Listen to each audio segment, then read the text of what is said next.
Thank you, Allah, for blessing us with life, blessing us with Islam, blessing us with Iman. Thank you, Allah, for blessing us with life, blessing us with Islam, blessing us with Iman. Thank you, Allah, for blessing us with Muhammad Rasulullah.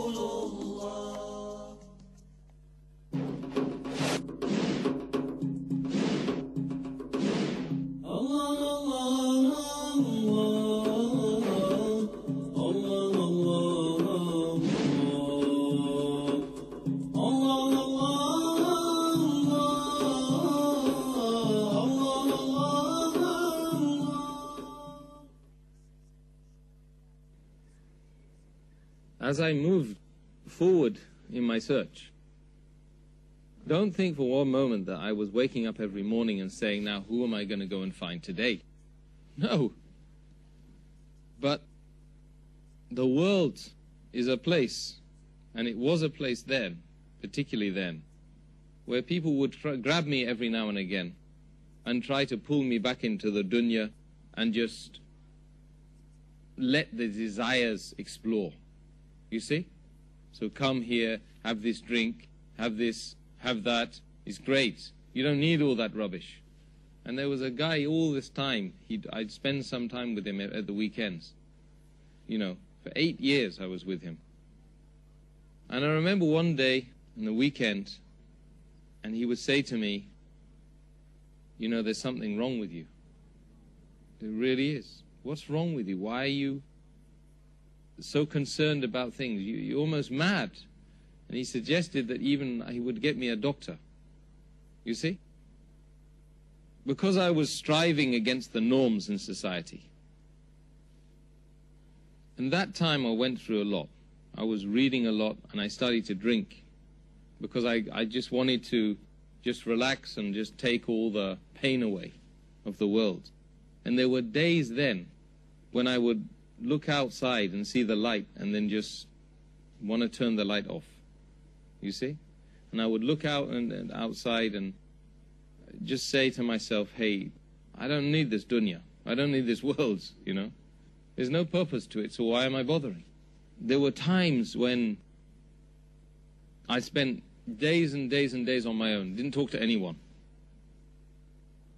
And there were times when I used to look out of the window in the night and just search for the truth in the skies.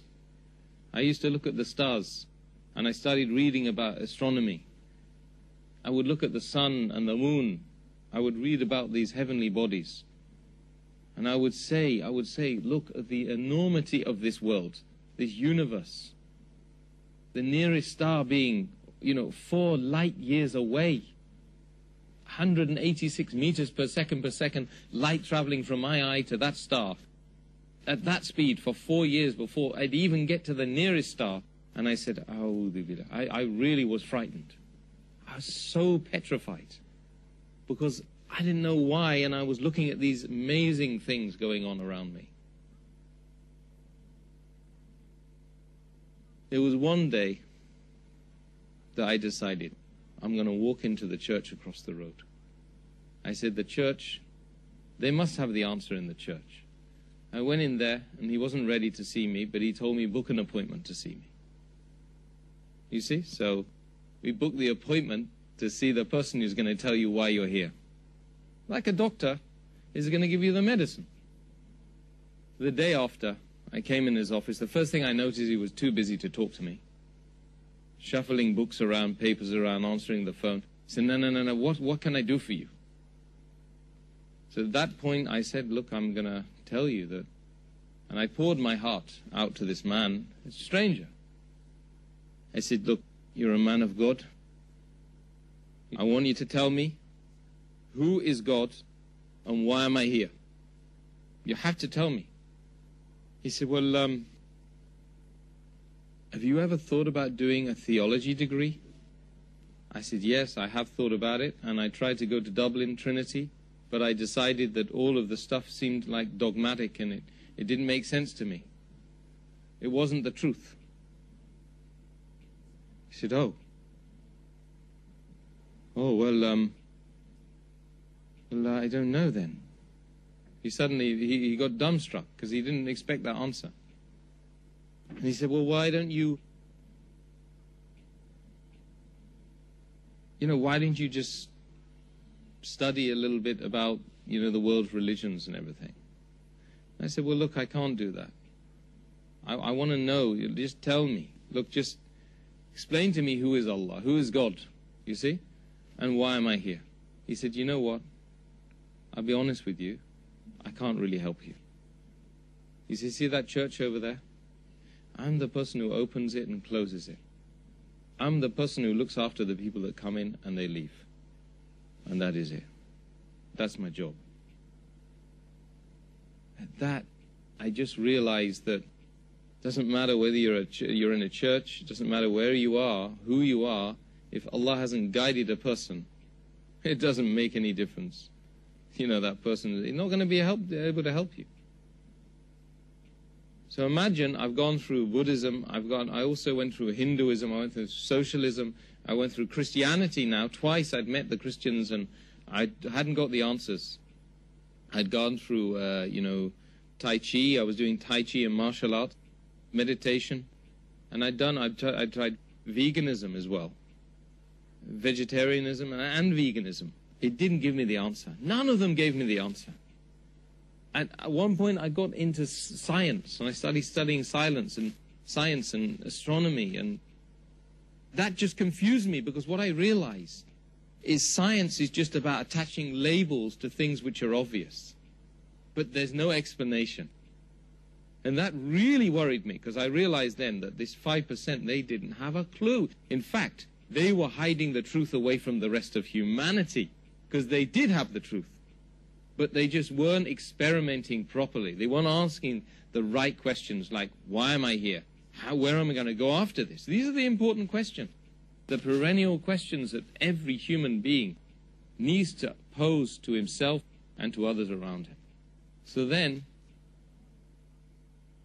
Ramadan, 15 years ago now, in the university, I didn't know it was Ramadan. I had this girlfriend, and we won't, for obvious reasons, we won't identify the person. But she happened to be a Muslim. But I didn't know that at the time. I didn't even focus on the Muslim bit because it wasn't important for anyone. Malaysian. And as it happened, one day she came to me and she said, look, this coming month, please don't come here. And I had struggled to make relations with this girl because I thought it would help me spiritually, emotionally, etc. And then she turns up and says, don't come here for the next month. So I said to her, simply, I said, either your religion doesn't make any sense, because she told me then, of course, it was religion and it was Ramadan, or you're not following your religion properly. She became angry. She said, don't you cuss my religion. Don't you dare do that. Became angry. So I pulled off, and straight away the next day, I went straight to the Islamic Society in the university and said, you've got to tell me about Islam. There's this girl, and I love her, and I want to find out about it, so maybe we can patch things up. So they said to me, they said, brother, hey, you have to leave that girl alone. The first thing is, don't go with that girl. I said, well, that's not really very fair because I love that girl. What's wrong with that? No, because she's not supposed to do these things, you see. So they gave me some books. Started reading loads and loads of books about Islam. I'd go back to her and I'd explain to her that, I've read this stuff, and by the way, do you know you're not supposed to do this and this? Why didn't you tell me these things? I would have respected you. I wouldn't have done those things. Oh, It's only for religious people and stuff like that, to come back with the answers. So I said, well, look, at the end of the day, you know, why don't we just get married? We can sort this out, you know. At that time, I hadn't read that, of course, you have to be a Muslim to marry you know, a Muslim girl. So she put me off, and she became very angry with me because, you know, she saw that I was getting close to this thing which was going to maybe ruin things, you know.